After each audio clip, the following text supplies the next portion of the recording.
Olá, amigos. Legítima Defesa em Foco, 3 de agosto de 2011. Temos aqui uma matéria muito interessante para levar ao seu conhecimento. Em recente entrevista no portal IG, um figurão, um diretor aí elevado da famosa Rede Globo de televisão, o senhor Luiz Erlanger, e está aqui a matéria para que todos vejam com clareza e que fique registrado, fez uma confissão. Ele confessou que, de fato, ao contrário do que muitas vezes se tentou negar, essa grande cadeia de comunicação se engajou decididamente na campanha do referendo de 2005 contra o direito das pessoas de bem à legítima defesa. Se engajou na campanha do sim, se engajou na campanha governamental.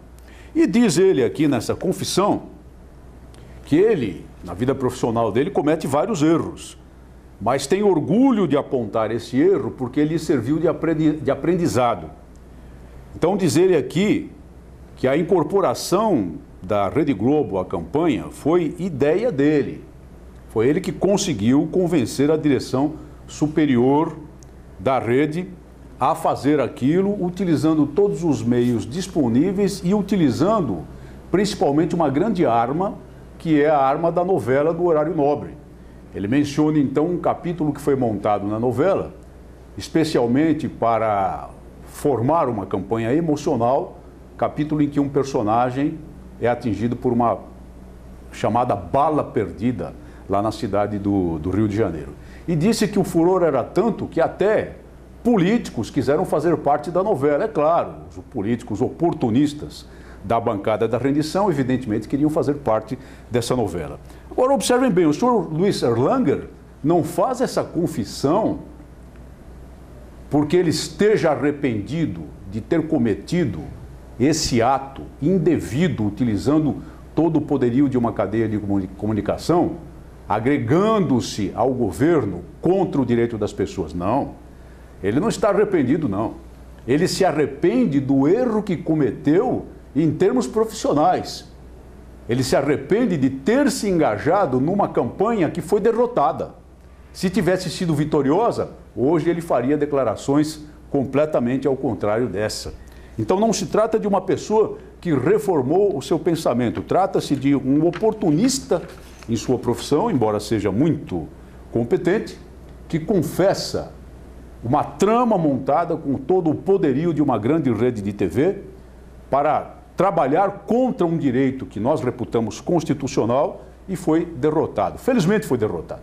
Foi derrotado porque conseguimos convencer, conseguimos levar à população a mensagem da preservação do direito para a geração atual e para as gerações futuras. Infelizmente, o senhor Luiz Erlanger e a turminha dele foram derrotadas na campanha do referendo, embora estejamos aí a braços com um governo que tenta e faz por todos os modos com que o resultado do referendo popular, por 2/3 dos votos, cada vez seja menos significativo para aqueles que acreditam na legítima defesa.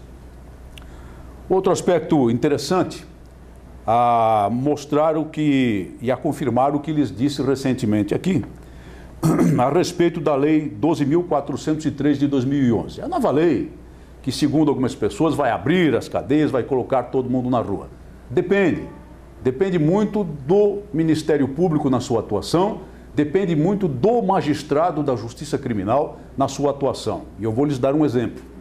Lá no município de Itabaiana, em Sergipe, foi preso um sujeito, este sim, portando ilegalmente armas de fogo, um criminoso portando ilegalmente armas de fogo e com toda uma documentação em poder dele, dando-lhe as indicações para matar determinada pessoa com aquela arma ilegal que ele portava. Era um assassino de aluguel, era um matador de aluguel, mas foi preso por porte ilegal de arma, porque era o único crime que ele havia até então cometido, uma vez que os atos preparatórios do crime de homicídio não são crimes de acordo com a nossa legislação. Foi autuado em flagrante delito e a polícia ficou lá em polvorosa, porque com a nova lei pensaram que o juiz de direito da 2ª Vara Criminal lá de Itabaiana iria conceder liberdade provisória mediante fiança. Pois muito bem, o juiz deu um despacho dizendo que sim, claro, de acordo com as disposições da nova lei, era o caso de conceder liberdade provisória mediante fiança. Mas muito prudentemente, muito inteligente, um magistrado verdadeiramente cioso da lei, calculou essa fiança rigorosamente de acordo com as disposições novas que foram incorporadas ao Código de Processo Penal, particularmente o artigo 325, que nos crimes com pena máxima prevista de 4 anos de reclusão, que é o caso do porte ilegal de arma, permite a fiança de 1 a 100 salários mínimos, mas, de acordo com as circunstâncias, aumentada em até 1000 vezes. Então esse magistrado estipulou a fiança em 54 milhões e 500 mil reais. Isso é um juiz de direito.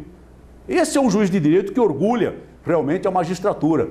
Agora vá o fulaninho lá, o matador de aluguel, arranjar 54 milhões e 500 mil reais para ser colocado em liberdade. Vejam então que quando há zelo do Ministério Público, quando há atuação policial, quando há zelo da justiça criminal, do juiz criminal, a lei não é uma porta arrombada, é uma esperança. Pois muito bem, casos de legítima defesa. Nós tivemos um aumento significativo do número de latrocínios em São Paulo, apesar da redução dos homicídios dolosos. Então vamos lembrar, para esclarecer aos nossos acompanhantes, que o latrocínio é um homicídio. O latrocínio o que é? É um homicídio praticado para a finalidade de roubar. Praticado para a finalidade do roubo, ou então para assegurar o produto do roubo. É isso. Mas o termo técnico é latrocínio. E ele é calculado, ele é analisado separadamente do índice de homicídios, porque, na verdade, acaba sendo considerado mais grave do que o próprio homicídio.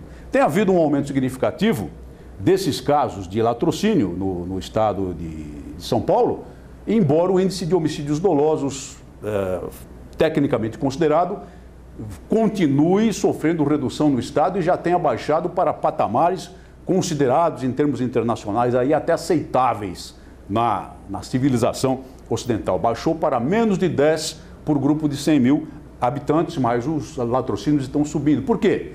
Porque esses criminosos, com pequenas gangues aventureiras que procuram pessoas em situação frágil para roubar, que invadem as casas das pessoas, estão decididos de qualquer maneira a levar o produto do crime, estão matando pessoas.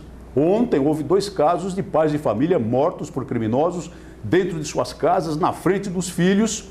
E para quê? Para que os criminosos levassem um telefone celular, levassem uma pequena quantia em dinheiro existente na casa, produto do trabalho daquela família. Isso é muito preocupante e leva novamente à questão da legítima defesa, porque essas pessoas não têm condição legal de ter armas para a sua defesa, nem em casa, devido às dificuldades de adquiri-las, as dificuldades da lei e as dificuldades que não estão na lei, mas que têm sido impostas pela Polícia Federal.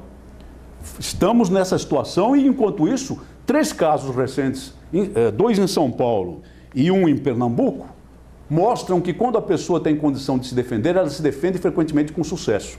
Verdade que quem se defendeu em caso de roubo, nesses 3 casos a que me refiro, eram policiais. E aí alguém logo vai poder dizer, não, mas espera aí, era um policial, era uma pessoa treinada. Ora, uma pessoa treinada não precisa ser necessariamente um policial. Uma pessoa que tem disposição de se defender não tem que ser necessariamente apenas um policial. E a própria Lei 10.826 impõe condições para qualquer pessoa que queira adquirir uma arma.